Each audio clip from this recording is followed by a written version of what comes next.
Hi అండి. Welcome back to సంతోష వంటలు ఛానల్. ఇక్కడ చూస్తున్నారు కదా! నేను ఈరోజు బోండా అండ్ చట్నీ ఎలా చేసుకోవాలో చూపిస్తానండి ఈ వీడియోలో. చూసారు కదా! ఇంట్లోనే ఇలా పర్ఫెక్ట్‌గా చేసుకోవచ్చు. దానికోసం ముందుగా ఒక గిన్నెలోకి 1 కప్పు గోధుమ పిండి, 1 కప్పు మైదా పిండి ఇలా తీసుకున్నానండి. అలాగే హాఫ్ కప్పు వరకి పెరుగు ఈ పిండిలో యాడ్ చేసుకోవాలి. అలాగే 1 టీ స్పూన్ వరకి ఉప్పు, అలాగే పావు టీ స్పూన్ వరకి సోడాని కూడా ఈ పిండిలో యాడ్ చేసుకోవాలండి. ఇప్పుడు ఈ పిండిని మంచిగా కలుపుకోవాలండి. ఒక గ్లాస్ వాటర్ వేసి కొద్ది కొద్దిగా వాటర్ వేసుకుంటూ ఇలాగా మంచిగా కలుపుకోవాలండి. ఒక గ్లాస్ వాటర్ వరకు యాడ్ చేసి ఈ పిండిని మంచిగా కలిపి ఒక హాఫ్ అన్ అవర్ వరకు పక్కన పెట్టుకోవాలండి.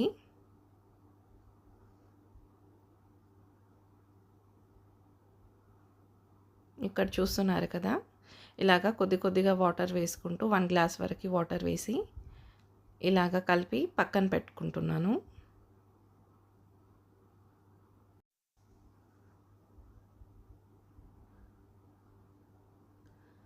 పిండి ఇలా లూజ్‌గానే అవుతుందండి. ఇప్పుడు దీన్ని ఒక హాఫ్ అన్ అవర్ వరకు పక్కన అనేది పెట్టుకొని మనం గ్యాస్ పైన డీప్ ఫ్రైకి సరిపడేంత ఆయిల్ వేసుకోవాలండి ఒక కడాయిలో. చూసారా హాఫ్ అన్ అవర్ తర్వాత పిండి ఎలా అయిందో. ఇప్పుడు ఆ పిండిని ఇలాగ తీసుకొని బోండాల్లాగా మనం ఈ ఆయిల్‌లో వేసుకోవాలండి. చూసారా పిండిని చేయితో ఇలా తీసుకొని ఆయిల్‌లో డైరెక్ట్‌గా బోండాలు వేసుకోవాలండి.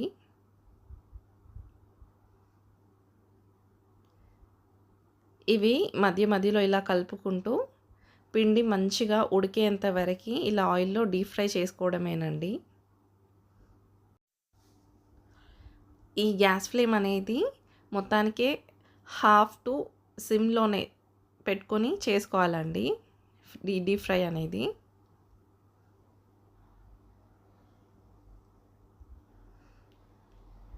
ఇలా ఒక 6-7 నిమిషాల వరకు ఉడికించుకోవాలండి. ఈ పిండి అనేది మంచిగా లోపలికి ఉడికేంత వరకు. ఇలా ఉడికిన తర్వాత తీసి పక్కన పెట్టుకోవడమేనండి. ఈ బోండా చేసుకోవడం చాలా సింపుల్ అండ్ ఈజీ.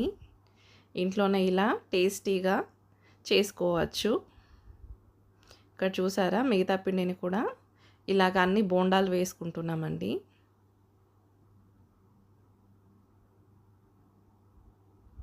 ఈ వీడియోలో చూపించిన విధంగా ఈ పిండిని తీసి ఆయిల్‌లో ఇలా బోండాలు వేసుకోవాలండి.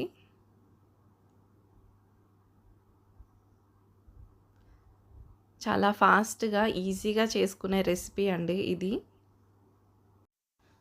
మీకు బోండాలు వేసే ముందు పిండి గనక లూజ్ అయ్యింది అని అనుకుంటే ఇంకాస్త గోధుమ పిండినైనా, మైదా పిండినైనా ఈ పిండిలో వేసి ప్రాపర్‌గా మళ్ళీ మంచిగా కలుపుకోవచ్చండి. ఇంకాస్త సోడా కూడా యాడ్ చేసుకోవాలి అప్పుడు. ఇలాగా పిండి అనేది ఆయిల్‌లో పడేలాగా మంచిగా కలుపుకోవాలి. ఈ పిండి లూజ్‌గానే ఉంటుంది. ఇలా వేసుకున్న తర్వాత వీటిని మంచిగా డీప్ ఫ్రై చేసుకోవాలండి. ఈ పిండి లోపల వరకు ఉడికేంత వరకు మంచిగా డీప్ ఫ్రై చేసుకోవాలి. కొంచెం టైం పడుతుంది.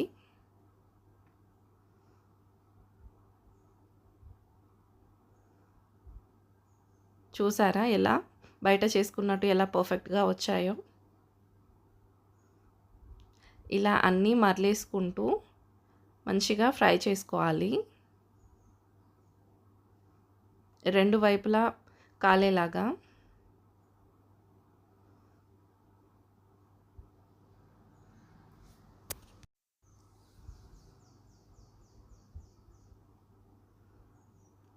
ఇప్పుడు ఇవన్నీ మంచిగా కాలిన తర్వాత తీసి పక్కన పెట్టుకోవడమేనండి. ఇలా చూపించిన విధంగా చాలా ఈజీగా, ఫాస్ట్‌గా మీరు ఇంట్లోనే టేస్టీగా బోండాలనేది ప్రిపేర్ చేసుకోవచ్చండి.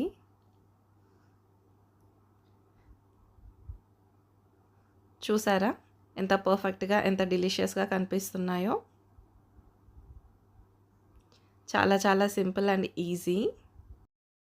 ఇప్పుడు మనం ఈ బోండాల్లోకి పల్లీల చట్నీ అనేది చేసుకుందామండి. చాలా టేస్టీగా ఉంటుంది 2 కాంబినేషన్. ఇప్పుడు దానికోసం ముందుగా స్టవ్ మీద ఒక పెనం పెట్టేసి ఒక చిన్న కప్పుడు పల్లీలు తీసుకున్నానండి. ఇవి 3 టేబుల్ స్పూన్ల వరకు పల్లీలు అవుతాయి. ఈ పల్లీలని ముందుగా మంచిగా వేయించుకోవాలండి పెనం మీద.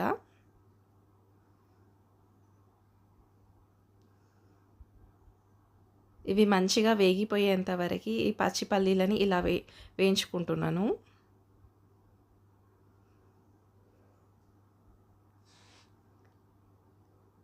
ఈ పల్లీలు అనేవి ఇలా వేగిపోయిన తర్వాత వీటిని మిక్సీ పట్టుకుందామండి. దానికోసం ముందుగా మిక్సీ జార్లో ఒక 4 ఈ పెద్ద పచ్చిమిర్చీలు, అలాగే 4 వెల్లుల్లి రెమ్మలు, 1 టీ స్పూన్ వరకు జీలకర్ర యాడ్ చేసుకోవాలి. అలాగే కొద్దిగంత సాల్ట్‌ని కూడా యాడ్ చేసుకోవాలండి. ఇప్పుడు ఈ పల్లీలని డైరెక్ట్‌గా మిక్సీలో వేసుకొని కొద్దిగా వాటర్ యాడ్ చేసి మనం మిక్సీ అనేది పట్టుకుంటామండి. ఇక్కడ 2 గ్లాసెస్ వాటర్ యాడ్ చేశానండి. చిన్న టీ గ్లాస్‌తో 2 గ్లాసుల వాటర్ ఈ పల్లీలలో వేసి మనం మిక్సీ అనేది పట్టుకుంటామండి. ఇక్కడ చూసారా? ఇలా మెత్తగా మిక్సీ పట్టుకోవాలి. దీన్ని ఒక బౌల్‌లోకి ట్రాన్స్‌ఫర్ చేసుకొని మనం ఈ పల్లీల చట్నీలోకి పోపు అనేది పెట్టుకోవడమేనండి. అంతే. పల్లీల చట్నీ చేసుకోవడం చాలా సింపుల్ అండ్ ఈజీ. పైగా చాలా చాలా టేస్టీగా ఉంటుంది అండ్ హెల్తీ కూడా పల్లీలు మన హెల్త్‌కి. ఇప్పుడు మనం పల్లీల చట్నీ పోపు అనేది పెట్టుకుందామండి. దానికోసం గ్యాస్ పైన ఒక చిన్న కడాయి పెట్టేసి ఒక 1 టేబుల్ స్పూన్ వరకు ఆయిల్ అనేది తీసుకుంటున్నాను. ఈ ఆయిల్ కొంచెం వేడవ్వనివ్వాలి.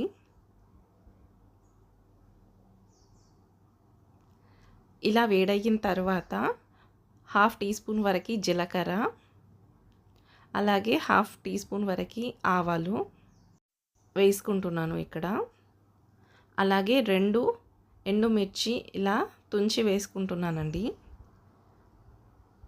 అలాగే ఒక 2 రెమ్మల కరివేపాకు వేసుకోవాలి. ఇప్పుడు కట్ చేసి పెట్టుకున్న ఒక ఆనియన్ని వేసుకోవాలండి. ఇవన్నీ కొద్దిగా ఫ్రై చేసుకోవాలి. ఈ ఉల్లిగడ్డ అనేది కొద్దిగా ఫ్రై అయిన తర్వాత మనం 1/2 టీ స్పూన్ వరకు పసుపుని యాడ్ చేసుకుందామండి. ఇలాగా ఆనియన్ ఫ్రై అవ్వాలి. అప్పుడు పసుపుని యాడ్ చేసుకొని దీన్ని మంచిగా కలుపుకొని మనం ఈ పోపునంతా పల్లీల చట్నీలో వేసుకోవడమేనండి. చాలా చాలా టేస్టీగా ఉంటుంది. పోపు ఇలా పెట్టుకొని చూడండి.